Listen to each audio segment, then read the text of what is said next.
আসসালামু আলাইকুম রহমতুল্লাহি বারাকাতু। এলেমের ফজিলত ও গুরুত্ব সম্পর্কে কয়েকটি হাদিস বর্ণনা করব ইনশাআল্লাহ। 1 নম্বর, নবীজি সাল্লাল্লাহু আলাইহি সাল্লাম বলেন, মান ইউরিদিল্লাহু বিহি খায়রা ইউফাক্কিহু ফিদ্দীন। আল্লাহ তাআলা যার কল্যাণ চান তাকে দ্বীনের জ্ঞান দান করেন। ইবনে মাজাহ হাদিস নং 220। 2 নম্বর, নবীজি সাল্লাল্লাহু আলাইহি সাল্লাম বলেন, ইলমে দ্বীন শিক্ষা করা প্রত্যেকটি মানুষের উপর ফরজ। বাইহাকি শুআবুল ঈমান 1666 নং হাদিস। 3 নম্বর, হযরত আবু দারদা রাদিয়াল্লাহু তাআলা আনহু বলেন, আমি নবীজি সাল্লাল্লাহু আলাইহি সাল্লাম থেকে শুনেছি, তিনি বলেন, যে ব্যক্তি এলেম অর্জনের উদ্দেশ্যে কোনো পথ অতিক্রম করে, আল্লাহ তাআলা তার জন্য জান্নাতের পথ সহজ করে দেন।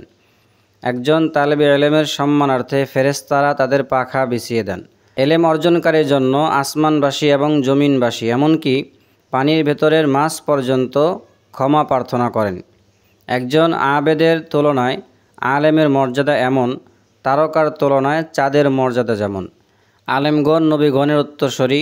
নবীগণ কাউকে টাকা পয়সার উত্তরসূরি বানান না, তারা এলেমের উত্তরসূরি বানান। অতএব যারা এলেম অর্জন করেছে তারা অনেক বড় অংশ অর্জন করেছে। আবু দাউদ শরীফ হাদিস নং 3641। ইবনে মাজাহ হাদিস নং 223।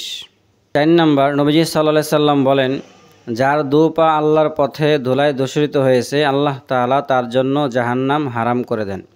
এই হাদিসের প্রথম উদ্দেশ্য হলো আল্লাহর রাস্তায় জিহাদ করার উদ্দেশ্যে বের হওয়া, এবং ব্যাখ্যার মধ্যে লেখা হয়েছে, কেউ যদি নামাজের উদ্দেশ্য ঘর থেকে বের হয় এবং কেউ যদি ইলমে দ্বীন তলব করার উদ্দেশ্যে কোথাও রওনা করে, আল্লাহ তাআলা তার জন্য জাহান্নাম হারাম করে দেন।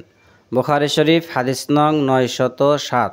5 নম্বর, যে ব্যক্তি ইলমে দ্বীন অর্জন করার জন্য বের হয়, যতক্ষণ পর্যন্ত সে ফিরে না আসে ততক্ষণ পর্যন্ত সে আল্লাহর রাস্তায় আছে বলে গণ্য হবে।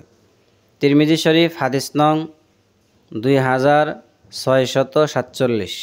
6 নম্বর, নবীজি সাল্লাল্লাহু আলাইহি ওয়াসাল্লাম হযরত আবু যর রাদিয়াল্লাহু তাআলা আনহুকে বলেন, হে আবু যর, সকালবেলা কোরআনের একটি আয়াত শিক্ষা করা তোমার জন্য 100 রাকাত নফল নামাজ আদায় করার চাইতে উত্তম।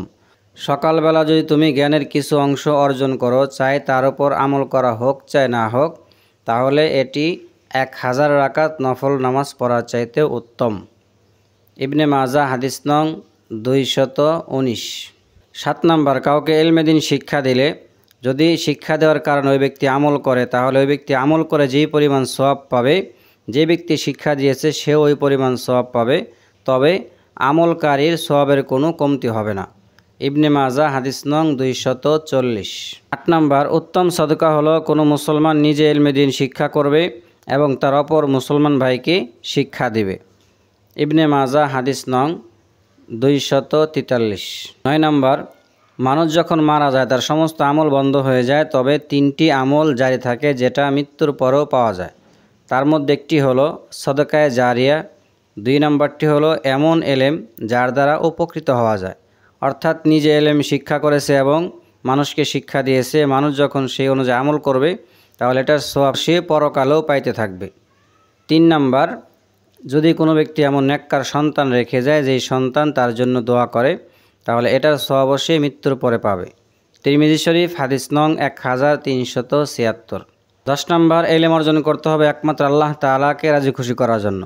যদি কোনো ব্যক্তি এলেম অর্জন করে দুনিয়ার স্বার্থে, দুনিয়া লাভের আশায়, তাহলে কিয়ামতের দিন সে জান্নাতের ঘ্রাণও পাবে না। আবু দাউদ শরীফ হাদিস নং 3664। সুতরাং আমরা সকলেই ইলমে দ্বীন নিয়মিত অর্জন করার চেষ্টা করব ইনশাআল্লাহ।